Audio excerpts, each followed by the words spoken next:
Hey people, welcome back for another edition of the Jagged Edge. This is Ian here along with Chris. Ciao, everybody! Did you see Spider-Man? Did you see it? Did you see it? We really hope you saw it. And I've seen it. if you did see it, if you didn't see it yet and you don't mind some spoilers, a lot of spoilers because yes, we did that. We are fresh off of a review. We spoke about that recently. In fact, go check that out. It's also here, right among our content. That's right. Went into it. That's a lot of content. Yeah, it actually is for a review. We had no idea how long we went. I asked him, like, "Holy crap, that was 50 minutes, right?" Yeah. And it's all spoiler. We spoiled the crap out of that. You're going to have to go to the dentist. That was so spoiler sweet.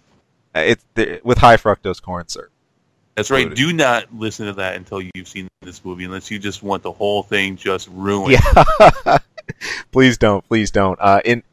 In general, though, we both enjoyed this film. We've waited some time for this release. It's one of the Marvel films we've talked about a lot, alongside Thor Ragnarok and some of the other big releases we have on the way to Infinity War. So it was worth the trip. If you're a Spider-Man fan or not, I think you'll find a lot here you enjoy, and it is definitely worth the visit. Right. Yes. You're so jovial about it. I love that. See? Right there. Oh, man. We're going to stay on the topic of Spider-Man. We're going to say, hey, go see that movie.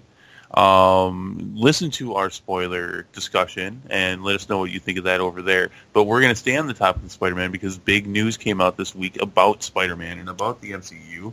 Oh, yeah. Let me just, let's see if I can quote this. Did such a great job when I was listing off all the games for the SNES last week, but so I guess I haven't learned my lesson, so I'm going to try it again.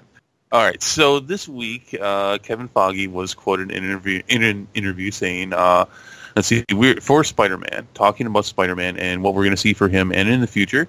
Let's see, we are." He said, "I'm doing a good job already." He said. All right. He said, "All right." we are looking at a 5-movie storyline: Civil War, Homecoming, Avengers: Infinity War. Let's see, the Avengers 4 and Homecoming 2, or whatever we end up calling it, as an amazing 5-story. Wow, I suck. It's an amazing 5-story journey for Peter Parker. Finish line. Got it. There we go. That's one of them, and now I have more. I'm going to move here. I'm having a hard time reading it. Okay. That's part of the problem. In the way that the events of Civil War directly inform the opening, directly, yeah. Are you there? Yeah. Inform the opening of... Do you want to do it? Hey, man, I'm just kicking back. I get it. Go on. You got this. Of Homecoming and his state of mind when he goes back to high school, so too will the events of the next 2 Avengers movies as he continues with high school. This original, I shouldn't do this anymore. Okay, I got you. This original 22 movie arc ends with the untitled Avengers in May of 2019, and then 2 months later it will be Peter and Spider-Man. That's July 5th, 2019. That usher us into the aftermath and how things proceed from there. That's right. And in between that time, I will take myself back to grade school. It's all good, man. But the important thing out of that, besides the fact that I can't quote anyone, is the fact that a couple things. One, we will be introduced to Phase 4 with Spider-Man Homecoming 2, or whatever it will be called. And secondly, he does confirm what we've been thinking for a long time. This Avengers Infinity War and Avengers Part 4 will be the end of the story arc that we started with Iron Man 1 back in 2008. Also, that's the beginning of Phase 4, and also only 2 months in between Avengers Part 4 and Spider-Man Homecoming 2. There's a lot to unpack here. Lots there. Pretty big announcements. I mean, this really just played into the fact that, I mean, more and more, this was Spider-Man week, especially for me, even, like, really going over all this, and then after seeing Homecoming, and then, hearing about this news, really just makes you think, exactly where MCU wants to base all of this going forward, and exactly how it's going to fit in. Well, first of all, a Spider-Man movie after Infinity War, so I'm just sitting here fist pumping. Yes, yes. 2 months. Boy. 2 months. That's so fast. I don't think we've seen 2 movies that close to each other since the beginning of the MCU with Iron Man and Incredible Hulk, which was incidental that they were put together. They were like, you know what? Let's throw Tony Stark at the end of the Incredible Hulk and see how that plays. let's just have fun with that. Yeah. But no. This is eventful in a lot of ways here. One is, we know that this is obviously going to be a changed world. MCU-wise, by the time we hit this point in 2019, and we're looking at this last Spider-Man film, not only the state of the Avengers, but also what will Earth itself be like, New York and beyond. What will Peter Parker have to go back to or not go back to, or what will besides I think all the basics there and all those kind of questions you have. I'm really thinking that next arc, the way they want to spend that, would that effectively be the end of the Avengers? Would you just have a completely different Avengers team? Because to my knowledge, Avengers has always been ongoing. They've had so many different iterations of different leaders. Oh, so many. It's ridiculous. Yeah, I have a hard time right now saying I'm just going to place all my money that'll be the end of the Avengers and that's it. There very well may be another team. But that's exciting. Tetsuya Nomura and others from Square should learn from this to, your stories can be capped off eventually. You can have endpoints. You don't have to put these through development hell so long where they don't end and everything else. But I'll go into a rant if I go along that line too much. Yeah, let me frame this a little bit. Yeah. So what we're looking at this point, even from this point on, or the movies, and we're just talking about the movies now. We're not talking about the Netflix shows or any of the other shows. We're not talking about Agent of S.H.I.E.L.D. or any of the crappy ones that are going to be on Freeform or any of that stuff, or any new ones that are upcoming that we haven't seen yet, like Punisher and Defenders or anything like that. All right, so what we're looking at for the rest of from this time until the end of Phase 3, so we're looking at Thor Ragnarok in November, we're looking at Black Panther next year, and then Avengers Infinity War next year. Yeah. So, and that's when we'll see Spider-Man again, is in Avengers Infinity War. And then between Avengers Infinity War and Avengers 4, we only have Ant-Man and the Wasp and Captain Marvel, which we've got a little bit of news about Captain Marvel today as well. So we only have 2 movies in between that, 1 year in between that, and then that is it for Phase 3. Then we go into Spider-Man Homecoming 2, or whatever it's going to be called, the beginning of Phase 4, and what is from the head guy himself saying a whole new era, a whole new world for the MCU and what it's going to be.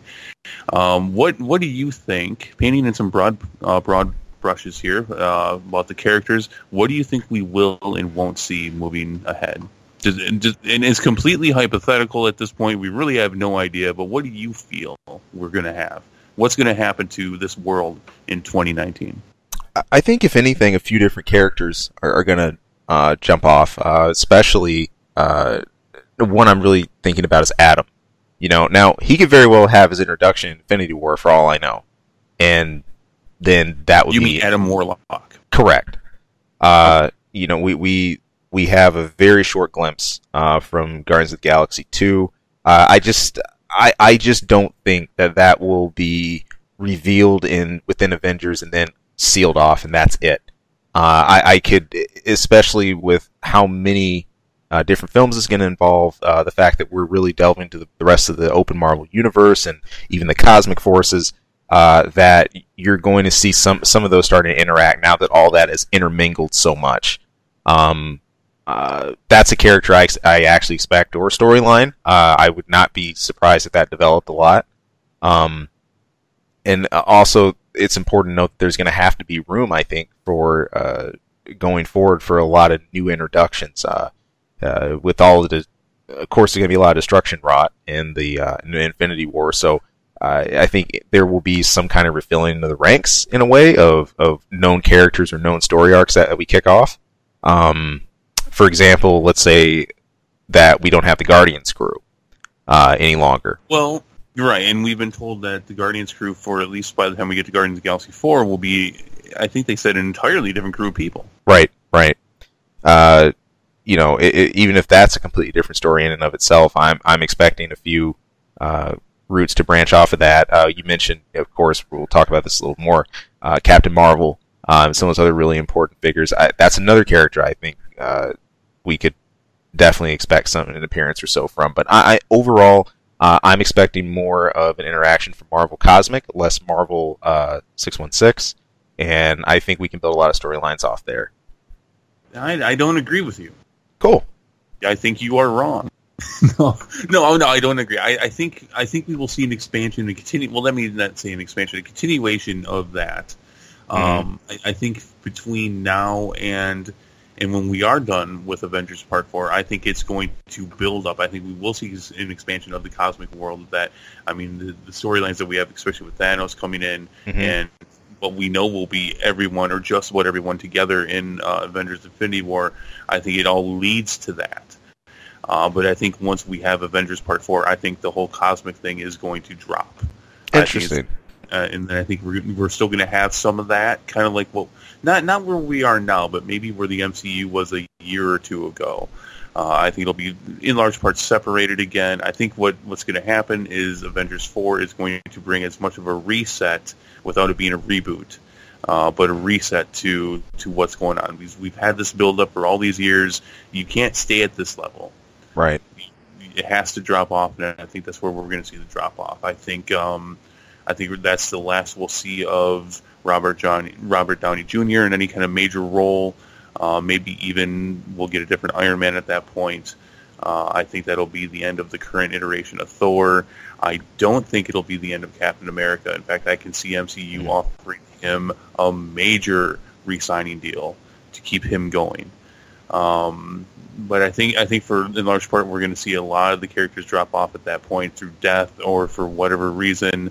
I think we'll see the end of that, and then we'll see, for lack of a better term, the next generation, starting with Spider-Man, starting with some others. Then you'll have some holdovers from before. But I think that this is going to be the reboot, basically. And I think the Guardians of the Galaxy are going to be off doing their own thing, and there will probably be a new companion movie to go along with the Cosmic Marvel Universe. I don't think they're going to stay there, though. So to quote, what we're going to have, you believe what we're going to have going forward is none of the whole cosmic build-up, none of that's going to be existent. Like that. I don't... Yeah, I think we're going to see the buildup of that to and finish with Avengers Part 4, and then at that point it's going to be a bit of a reboot. Things are going to get more grounded again. Things are going to be kind of a restart as far as this world's concerned. Not forgetting or neglecting anything that happened before, but you're telling new stories with new characters, and you're only going to have reoccurrences from the current characters that we've seen, and I think Captain America will be an exception to that. And I know that Chris Evans even said that he would like to be done with this at some point, but he won't. I think that's the man. I think that's the man putting himself in position to negotiate. Yeah. Look, if of course you can't speak for everyone, but having a role that awesome, that pivotal right now in MCU what an amazing opportunity. Like, well, I mean, not only just that role itself, but what he's done with it and the popularity he's brought to that role. I mean, these characters, Captain America, Thor, Iron Man, not the Hulk. The Hulk has always been an A-lister, but those characters, for in large part, have been almost B-listed characters in the MCU. I mean, they're not Wolverine, they're not Spider-Man, they're not the Fantastic Four, although the Fantastic Four has not done well in the last decade or so. No. But they're not the A-listers. They are now. Yeah. But these weren't the biggest draws. These weren't the highest selling. Right. That's different now, though. But I think that's part Chris Evans has done such a great role with that character, and that character has done such a great thing for him. And that speaks largely, I think, to development, about how it's not just about the casting. It's not just about, I think, the direction and what you have screenplay-wise and writing go with how these character stories evolve, but it's what is brought to those characters and how really the people we have in those roles, how they've owned those. I mean, I think of Robert Downey Jr. now, and I can't disassociate with him. I can't disassociate Iron Man with him. Sort of similarly how I have a hard time disassociating Sherlock Holmes. Like you said, for Chris Evans, Captain America, and for it's the same case for Thor. They have not just played these roles; they have transformed them. They've really owned them, and I think they will go down in comic history for that.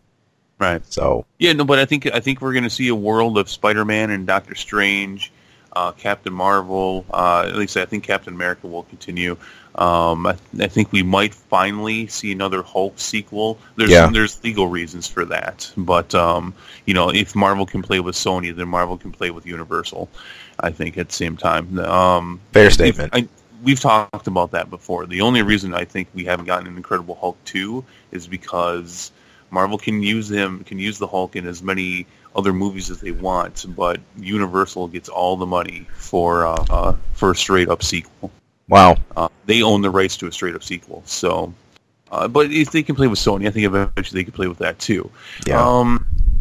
Do we see another Avengers movie? Maybe eventually, but I definitely think that the Avenger movies will not be the pivotal role that they have right now, and be the end all part of the story. I think that might take a back burner for a while. And if someone would ask me, well, what's next? I would have said the Defenders, but that's obviously got a different role now too, because the Defenders are very interchangeable, just like the Avengers are.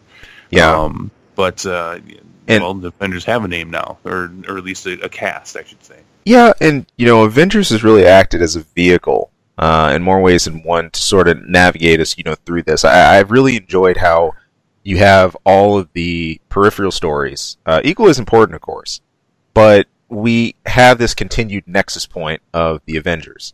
That's really where has been our crossroads for years now, where we've kind of come back to do a recheck, a reintersection of kind of where everything's standing, which we culminated in our last film, and then of course ended after Infinity War. And I think there will be no issue with going on from that. You said the Avengers were never a completely A-listed team that Marvel had to base everything around. Right. The fun part, I think, the cool thing we're going to see here is that intersection, that nexus point. We're not going to need Avengers to do that. It's going to be more than established what's been built and what's occurred. So I think those interchangeable parts, you're going to be able to use those a lot more freely. And I don't think there will be as much, of an issue with having to have that large collab film to sort of, bring in those extra character universes colliding with each other. So let me bring it back here a little bit to some of the things that we do know, and that is we've been told that this is a 5-movie story arc that we're seeing for Spider-Man, or Peter Parker, I should say, whatever. Yeah. So we've seen 2 of those movies now. Mm-hmm. What do you think this arc is? What do you think the story is, and how do you think it'll end? Or this current story arc, how do you think that will end for Spider-Man? Man, that's so tough. Like the first thing I think of when I hear that question is, I try to get some kind of comic basis for that, or I think back to Ultimate Spider-Man or where things went, but that's kind of futile because Ultimate Spider-Man didn't exactly have a rosy ending to it. But here we know since there actually is going to be some kind of recourse, and whether Spider-Man leads that or not, I'm not sure. Hey, again, there's one of 2 ways. It's like you said, either we completely drop the cosmic angle and we're more focused on who we have here, so we're dropping that momentum, or we continue with that. I mean, hey, look, I'll just throw an example. I know way back, at least like in some of the comics, there was something called the Infinity Watch. I think. And I know that involved, it was like Silver Surfer and a few others. They can't use Silver Surfer. But they can't. That's the thing. So, it's tricky because there's some characters that are open here. There's some that aren't. And I think that's another big impediment towards the cosmic angle, because naturally, with Surfer, you'd want to introduce Galactus or something like that. I don't think that could happen. It's at a Spider-Man, look, spin the wheel and take your pick. There are so many arcs that you could build off of that. I don't think we're going to go with something like the Black Symbiote or the Venom arc or the Carnage arc. That's way too Spider-Man centric. It's right on the tip of my tongue. There were a couple of others that married universes, kind of like Civil War and stuff like that, which I think we have a higher chance of seeing. But who knows? I mean, if they delve into that and they do end up going somewhat like in Infinity Aftermath, the basic closer towards Earth instead. Like you said, what does that Doctor Strange New York Spider-Man world look like? That's a little closer. As far as a direct plot, though, man, I am really unsure right now what they do with that. I couldn't give it a good base. I don't know. I mean, I think we're just seeing a simple story of this young, naive kid who wants to be a superhero, who's grown up in this world of superheroes. You say it, you hear him say it in the movie that he wants to be just like Iron Man, and learning to not be like Iron Man, but to be himself and to be his own hero. And I think that's the story arc overall. And we're seeing this teenager turn into an adult and mature into Spider-Man. And well, some of the best stories, and I don't think I can disagree, some of the best parts of Spider-Man come from when he is a kid. Yeah. I think myself personally, I really do appreciate the stories after that, when he's in college, when he's out of college. Yeah. And what this character's turned into. I think what I appreciate and why I follow Amazing Spider-Man now, the comic book, is because I know all this stuff that happened in the past, and I appreciate what they do with the character now, because those things still mattered. Right. And I think that's what they're going to build up to, because inevitably he's going to get older, and inevitably you can't do it like they're doing with Iron Man right now, which is an evolving character, but he's a character that, despite their best efforts, he's a character that's aging. Yeah. Robert Downey Jr. is definitely looking older than he was when he started this. Oh yeah. And embrace that a little bit more and understand it's like, I'm sure you'd probably love to keep Peter Parker as a teenager forever, but you've established how this world ages, and obviously this character is going to, and take the right route with it. And I think that's what we're going to see overall. And I think going with that, if you sort of start, you have a more natural aging towards those the more heavily thematic storylines, the more like mature storylines of Spider-Man. I think that's cool because you're not forcing that kind of plot line on the audience at all. If anything, there's been a natural progression into that. Where my mind goes in terms of Spider-Man is I start thinking of Kingpin. One thing about what I always loved about the Spider-Man comics is there's sort of this evolution from helping the little guy to, being around just a few blocks in Queens to really broadening to New York, and then what that entails. It's a lot more than two-bit thugs and everything. Eventually you find out about the massive criminal underworlds, forces like the Kingpin and everything like that. Of course, the resources they have access to. Naturally, Kingpin gives way to stuff like Sinister Six, which, those villains all tie in so well to even broader arcs in themselves, and you keep making the loops off of that. And of course, the broader that gets, the bigger the decisions, the bigger the repercussions are, and the more people are affected. I think within their closer spheres. So yeah. So I think we're going to get a five movie story arc of a coming of age story arc, and ultimately though the part of that coming of age is that they have to get there. And then I think what we're going to see from that point on, from the third Spider-Man movie on, where they will likely integrate this other Sony Spider-Man universe that they're making. They might start integrating those movies in at that point. Maybe we'll see Venom then. But yeah, I think it's a coming of age story, and he's really getting thrown into some serious shit. That's weird, but but I think by the end of it, by Avengers Part 4 and then Homecoming 2, I think we're going to see a very understandable and interesting progression for this character, and then going into someone who takes the reins, who isn't following Iron Man anymore, but maybe Iron Man's following him.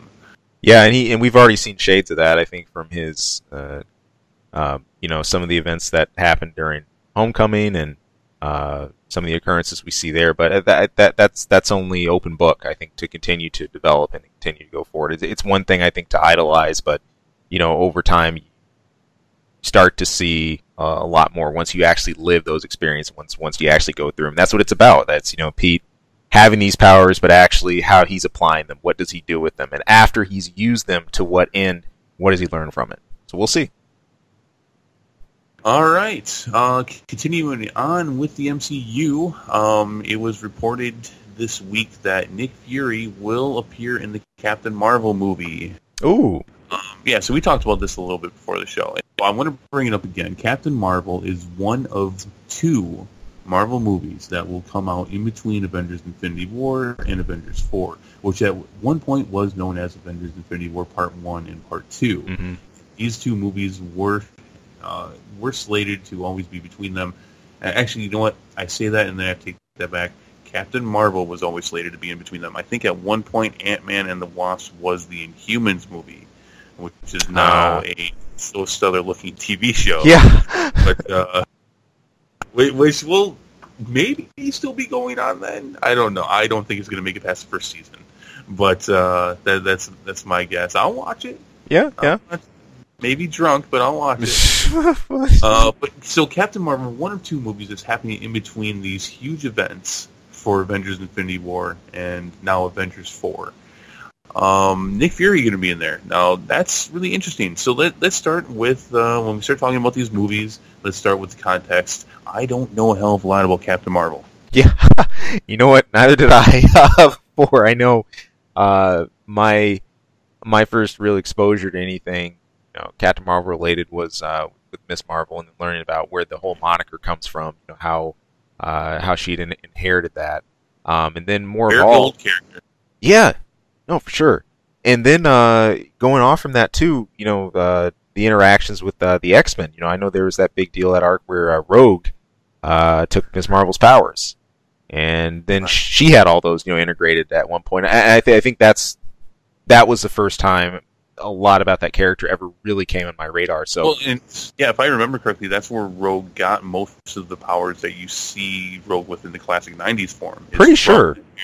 The flight and the flight and the super strength and all that stuff. That's where most of that came from. I had forgotten about that. Important. But a character that they're definitely trying to push nowadays. Last summer played a huge role in the not so fantastic Civil War II comic series that came out. Not a lot of fanfare for that, but I thought there were some elements that were okay. Captain Marvel was one of them. You weren't supposed to like the character in that. Obviously, taking one role or one side, and then Iron Man taking the other. But there was logic behind that character. But yeah, it's interesting. I don't know a lot about this character other than they're extremely powerful. Their superpowers are ridiculous, and which is fine. I'm not trying to say they're bad, but they're a very powerful character.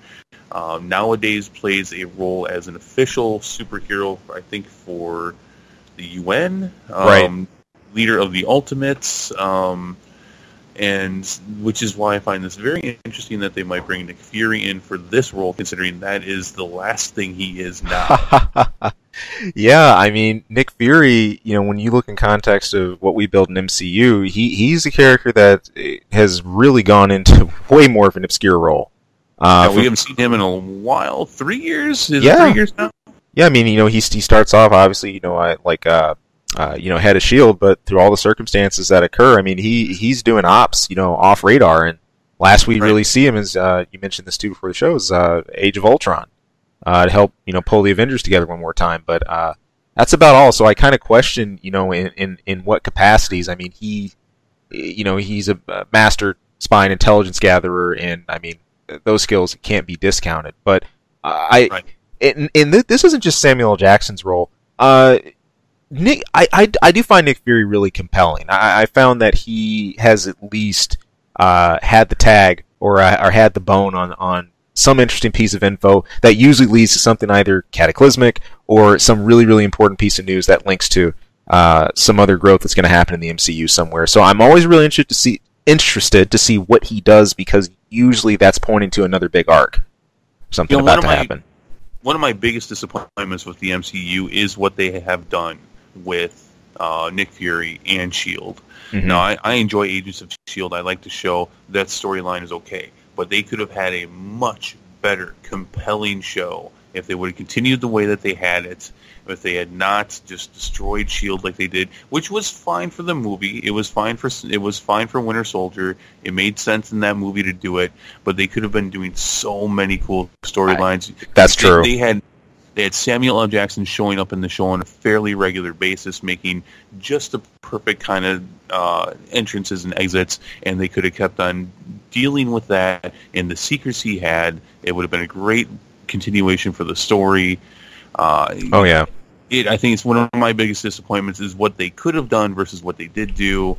I mean, they obviously knew what they were going to do with that probably before they even started it. But still, I think that could have been really compelling TV. I think that could have been great.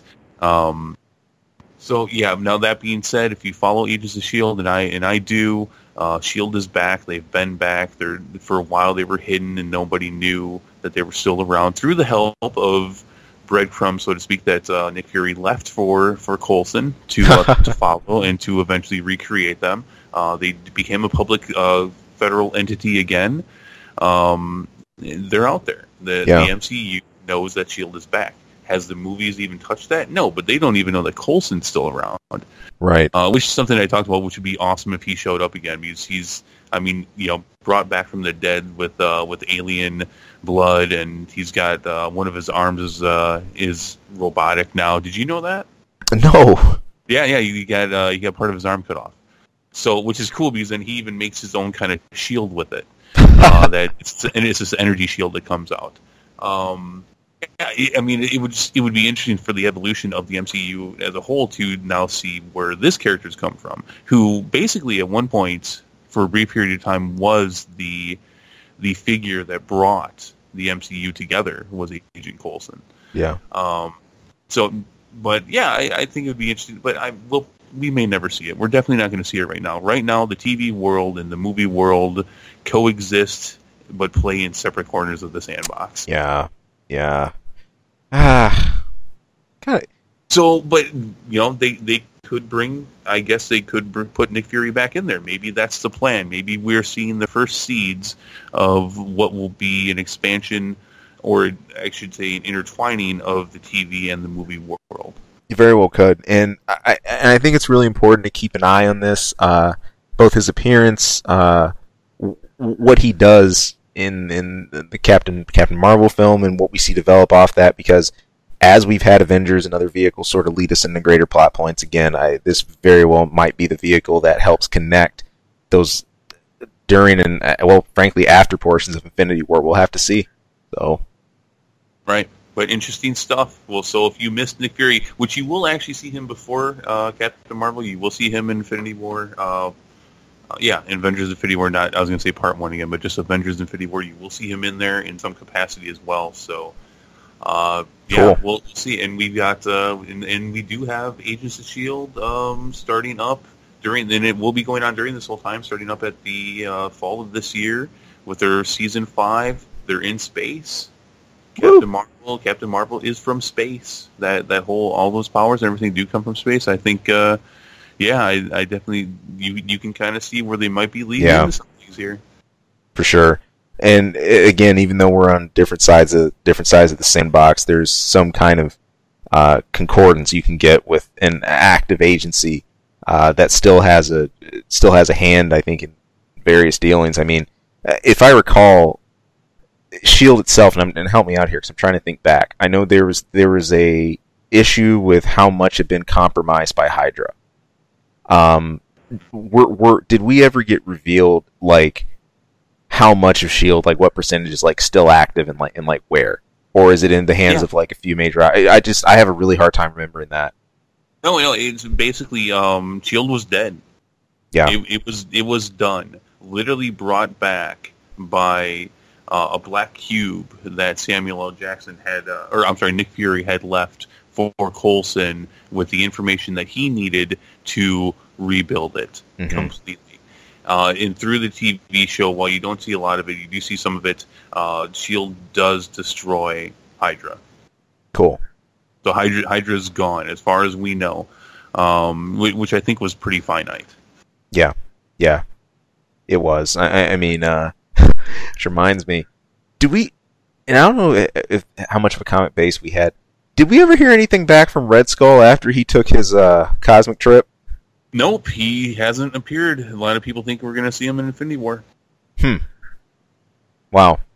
I wonder. I mean, I just kind of took it that he just pieced out, but A lot of people believe that that cube, the cosmic cube, took him somewhere else, and we haven't seen him since. Fair enough. They don't think he's dead at all, and there was actually very little indication that he had died. That's true. That's true. It was more he just been warped. So well, there's another strand. We'll see where it goes. And he was just gone. So who knows with that one? But so interesting stuff. It's always fun to theorize with the MCU because they usually end up with at least rewarding results. Even if you didn't like them, they were interesting and rewarding.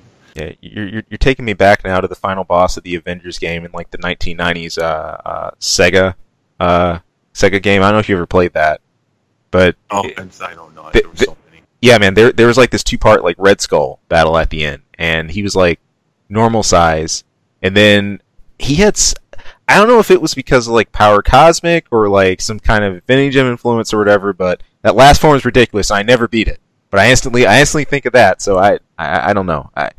If they went that direction, I'd have trauma. So. Do you think we're gonna get Super Red Skull, henchman of Thanos? I have a really hard time making that link because at this point that'd be kind of wacky to be like, oh, boom, here now I'm a henchman. That feels kind of awkward. But I don't see the Red Skull being a henchman for anyone. I don't either. I don't either, man. Only if he was building towards a greater plot. Right. He's Red Skull's in it for Red Skull. But, right. Well. All right. So we've been talking so much MCU. Let's switch gears, although not switching too much. It's continuing on comic book movies. Batman. Yep, going back to DC. Director Matt Reeves, who we'll be talking about one of his movies later on. It comes out next week. Yep. He is saying that he would like to... A couple interesting things about the Batman movie that he's working on. One is he would like to do a trilogy. That's a loaded scenario right there. Yeah. But what I actually found more interesting, though, is that he's talking about how he wants this movie, the first one at least, to be a detective-based movie.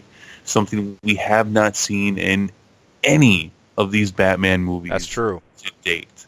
The detective side. We saw a brief amount of it in The Dark Knight, where he cuts out a bit of the wall and he analyzes and does different, shoots his minigun out to shoot different types of bullets to try to match up the type, and it really didn't make a heck of a lot of sense, but it kind of did. And, but besides that, we don't see ever Batman the detective. What do you think of that? No, we don't. But it's, I mean, I'd argue a pretty critical part of his character. The whole point is with bats, I mean, of course, since you're not dealing with someone with superpowers, you're dealing with someone who has A, super resources, and B, high amounts of intelligence, and, well, while a little crazy, knows how to leverage both of those things to a great degree. With some really skillful writing, with some really good screenplay, I think that could be engaging. One thing, I'm taken back to, you were saying, the Nolan films. One thing that I think it did well was I was able to keep engaged with that whole trilogy, all of those films, even though there wasn't, something blowing up Michael Bay style every 5 minutes or something crazy happening. It was compelling enough to make me want to follow that narrative. So it can be done.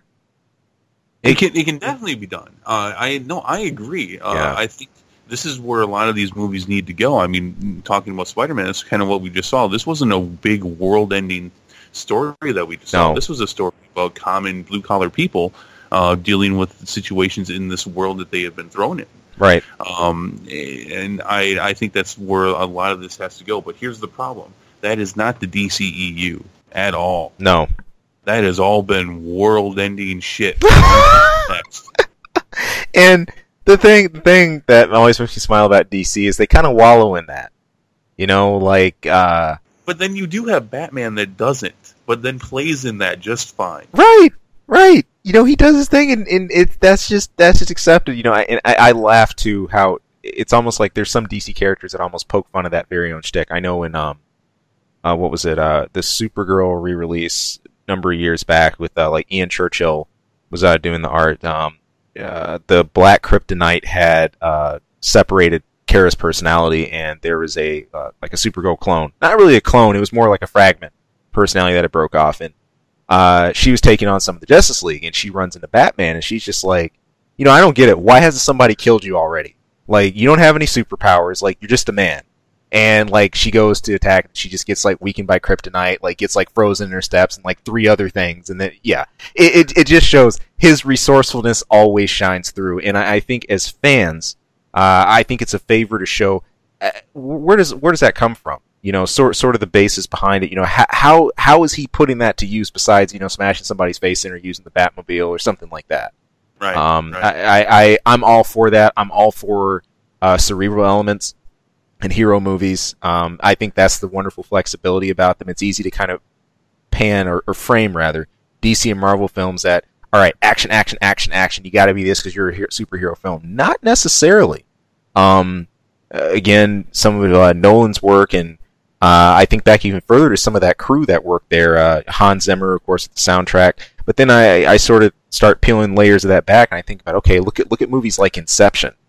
That's very cerebral. If anything, you get 3 or 4 films packed into one, like single narrative. So stories like that can freaking rock. And to see it in a superhero context, I think, and this would be crazy if Batman does it again for DC. I think that could very well be that sort of path that DC's trying to carve out. You know, like Nolan did his thing with the trilogy and said, I'm not touching that. That's done. Don't bring that back again. Whereas this is their chance to really get something on the books that is going to help, I think, establish and put some dividends in for both Batman and the other narratives that he opens up.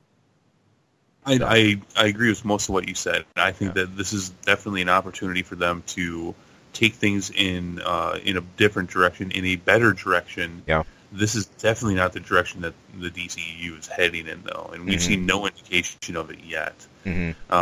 Even Suicide Squad, which is the much more grounded, gritty type of story, type of characters, was still world-ending garbage. Yeah. and so this is not the direction they're going in. I like what he's saying here, and I think that what we've seen from Matt Reeves, which is not a lot, but we did see what was the name of the second one? Of the Apes? That was Dawn. Dawn of the Planet of the Apes. Dawn of the Planet of the Apes. I mean, there you go. There it is. I mean, that has very simple context to it of people dealing with the harsh realities of the world that they're living in. That's Batman. Yeah, it is. And I think that would be a great way to do it. Very, very common, simple person living in this world of superheroes, having to deal with them with what he does have best, which is, yes, and just like it says in the trailer for Justice League, money. But it's mainly because of his mind, his strength, his main strength. What is more than anything else his superhero ability, which is that he's extremely smart. Yeah, and I want to frame that. Those stepping stones are important. I think it's less to establish this is the direction the entire DCEU is going to go, rather than instead here's a potential setup for a vehicle to give you an idea of perspective. You know, one thing about DC is I think this is the challenge they face. Just look at the roster. Wonder Woman, freaking godlike now. Superman, Supergirl, Darkseid. I could go on and on. You just have all these planet-busting powers everywhere. And it's difficult not to get caught in a giant explosion trap with everything. It's sort of basic, but you know what? They've always managed that somehow. The one fun thing, even though I've always been more into Marvel, is the DC arcs that I have read. There's always been some really interesting solution to like a planet cracking problem. Normally, that's not solved with the fist. It's not solved with some crazy trip in time because Flash decided to break his speed limits. It's a carefully crafted solution. I think you're touching on what at least part of the reason why Marvel is typically more popular than DC. Although the DC comics have been kicking Marvel's ass as of late, but generally speaking, Marvel tends to be the more popular, is because these characters are more grounded. They are more down to earth. Iron Man's abilities come, his superhero abilities come from machinery. It comes from a suit of armor that he wears. He's a very flawed person underneath that. But whereas DC characters tend to be way overpowered. While I enjoyed them, especially more as a child, I enjoyed them more. Batman stuck out. Yeah. And I think that's something that they should do again. I think that's a formula that got lost along the way, and something that they should continue with. I think it would be great if they did. I don't think they'll do it though. Same. I mean, it's kind of easy, and it's sort of easy to get desensitized or numb to that. I know. I used to enjoy following Justice League, at least the animated series of that. And I mean, it has cool ups and downs, but it's just, there's so much, I guess, crazy super strength or super speed or super flight that you see every 3 seconds that becomes so common on that universe. It's kind of difficult to ratchet it down a few pegs. So we'll see. So what do you think of the idea of a trilogy, though? This is where you gotta be careful because you start treading grounds of reboots. But then again, Batman's in a special position. He's not in the same, I think, reboot camp as Spider-Man and others are.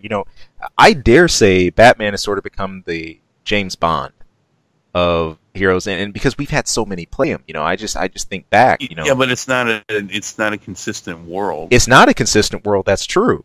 So it's two-pronged. It's a double edge. My worry is that we get so caught up in the early origins aspect that quite a few people know, I think, by this point, that you lose some of the broader elements. I think the good side to that, though, if you really do want to build that trilogy, is to this is a chance to truly expand on Batman's character and expand what he means to the rest of DCU, etc.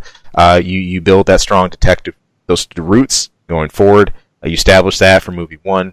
Film 2 and 3, that's kind of unknown what they want to do, but I think that creates an interesting opportunity just based off of the foundations they want to give them off the bat.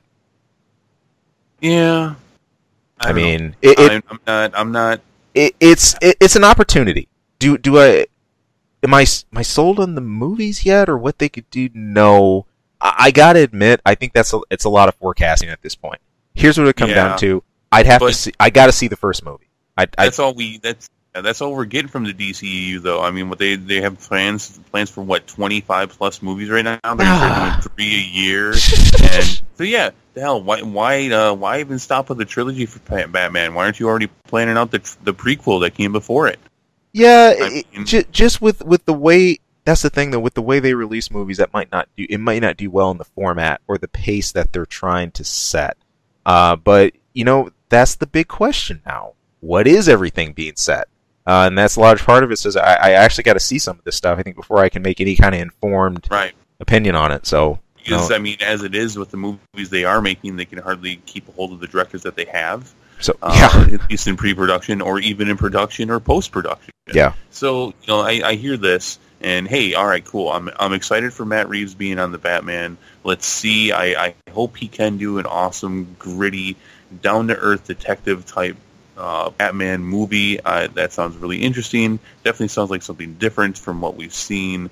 Maybe that could turn into a trilogy that intertwines into everything else going on in the DCEU. I don't know. Whatever. Yeah. DCEU is just so much hot air right now. I just hey, Wonder Woman was good, awesome. Yeah. Man of Steel was okay. The other two movies, they were garbage. So outside of a really cool new Batman that we got to see, I'm not buying what you're selling. I'm not buying it yet. I will go buy a ticket to Justice League. You got that from Wonder Woman, but so you got me to buy a ticket to the next one, but I am not buying into your concept. Fair enough, man. It's all we got right now. So give us the content, we'll check it out. That's all we can hope for. All right. Well, speaking of content, spinning. Let's do an info minute.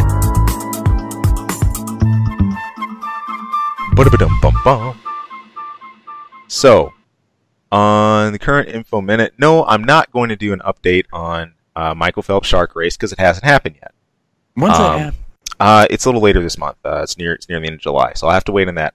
Also, to much of your chagrin, you requested update on the pizza bikini. I cannot update that because I have not found any pictures of anyone actually eating this thing. So, or wearing it. So I can't do that. Buying it. Or buying it. But what I can do is give you an update on a piece of news that has to do with cars and with fuels and with, well, renewable fuels. Looks like, at least for this version of the Scotland, they may have figured out a way for getting hammered might be a decent thing for your car.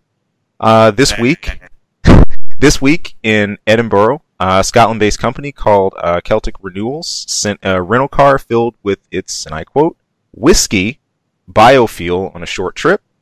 There was a BBC reporter that drove the vehicle briefly, just kind of took a little bit tour around with it, and it rode smooth. This was a first. And the fuel itself, this is what makes this real wacky. It's a big win. The fuel is made from pot ale and barley kernels. I don't know what either of those are. Byproduct from making whiskey. Okay. So, like, this is normally something that would just be waste. And instead, this can really be used in cars that would otherwise use oil or diesel. So, really, it's possibly the start of a market that didn't exist, or a byproduct that you would just simply get rid of and that did not have, like, any use. I mean, you think of the first thing I thought of was, like, beer, when you talk about, the hops and what goes into, making a really good brew. What's often not thought about are your byproducts off of that, or your waste product. But the fact that we're having some research done now, at least into, like, sources of fuel, or at least sustainable sources of fuel that have to do with, well, a drink of all things, and it worked. Hey, go Scots! Yay!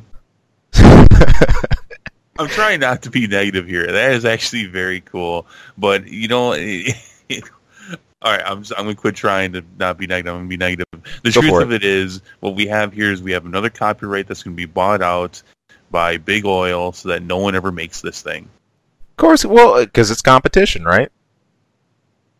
I mean, didn't they figure out how to make engines that ran out from water back in the 60s? Oh, years, man. There have been alternative sources for years, but as you said, it comes down to a money issue. Unfortunately, these are while cool, and it's always neat to see what's being invented. These are things that don't come to fruition normally because, well, they pose too much of a threat to big oil. There's an issue with copyrights, and eventually these things are shut down from reaching mass production, and we just don't see it. It's too much of a supposed destabilizer of what we have set. So I just turned Info a minute into conspiracy theories with Chris and Ian. But hey, it's just fact. Normally, what happens? It is, unfortunately. Yeah, we've seen this for years. I think the one alternative that's really taken off, is electric cars. Tesla. Those are still pushed pretty well. They're not like everywhere, but like Musk is really behind these. They're feasible. You still see them, and I'd say that's probably the most success we've had. But well, that's cool. Ale for cars. Make your own wine and then fuel your car. And there will be some people who I'm sure will do it. But all right, so there you go. Info minute. That is actually very cool. I hate to be a downer about that, but that is what happens often enough is that when these great new inventions are created, people buy out the copyright for them or the patent. Patent is the word I'm looking for there. They buy out the patent on how to create these things, and then they just don't ever happen. So that is the shame of it. But hey, that's capitalism, I guess, for you. Hey, we're just coming off of Spider-Man: Homecoming. Some of those sobering realities of how the world works. I mean, there you go. Deal with the hand you're dealt. Hey. Oh, man. So the only thing more depressing than that would be the end of the world, the apocalypse. And that is the topic of next week. Yeah. As War for the Planet of the Apes, the final part of the trilogy comes out next week in theaters. This is going to be awesome. Yeah, it will. Really enjoyed the first two films. Can't wait to see where this is going to end up. I've enjoyed the trailers even for these. They've been directed well. They've all had good pacing, and it will be pretty fun. I actually get a chance to sit down, hands-on, do a review of this, but also go ahead and get in theaters next weekend. Check it out. Yeah. So it's funny because growing up, I mean, the original Planet of the Apes movies had been out. They started coming out in the '60s, and growing up, I would see these things every once in a while. I'm like, yeah, this looks so dumb. That's just, I mean, even as a little kid, I'm like, these Planet of the Apes movies are stupid.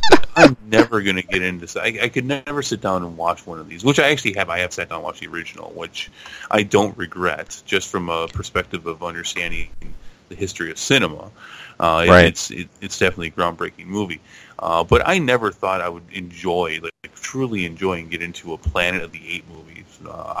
This would, I think, probably be the third. And everyone is saying, those who have seen it earlier are saying that this movie is one of the best of the year. And not just for action or anything, but just movies, period. Yeah, and it's the larger concepts, I think, built by Planet of the Apes. I think that's the Star Trek-esque element that I've always liked. I mean, it's very clear what the situation is, but when you start thinking about prejudices, divisions, right, or things that interfere with socioeconomic structures and everything else, I mean, you could go on and on about that. You could probably just make political discourse, whatever you want to talk about in it. But it's cool. It's an easy to grasp theme situation that's happening, but there's a whole lot happening, sub narrative that I think's thought provoking.